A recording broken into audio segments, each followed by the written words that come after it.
আন্তর্জাতিক যে সমস্ত এয়ারপোর্ট আমাদের দেশের মধ্যে আছে, আমরা প্রবাসীরা মূলত কী চাই? শান্তি, গুড ম্যানেজমেন্ট, আর বিশেষ করে যেটা হচ্ছে কি চুরি, যে সমস্ত ডাকাতি হয়, চুরি হয়, সেটা রোধ করা। বর্তমানে স্বরাষ্ট্র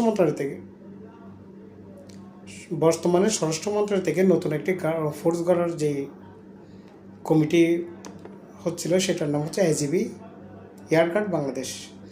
এবং সেই এয়ারগার্ড বাংলাদেশের যখন এখন প্রকাশ হচ্ছে এই ফোর্স গঠন করার ব্যাপারে, ঠিক বেবিচকের আন্ডারে যেই এভিয়েশন সেক্টরে যে নিরাপত্তা বর্তমান আছে, সেটার নাম হচ্ছে অ্যাবশেক, এভিয়েশন সিকিউরিটি। তাদের মধ্যে চরম অসন্তুষ্ট এটা নিয়ে, বর্তমান এখন যেটা হচ্ছে সেটা নিয়ে। এখন তাদের মধ্যে অসন্তুষ্ট হওয়ার কারণ সেটা আমরা সকলে বুঝতেছি।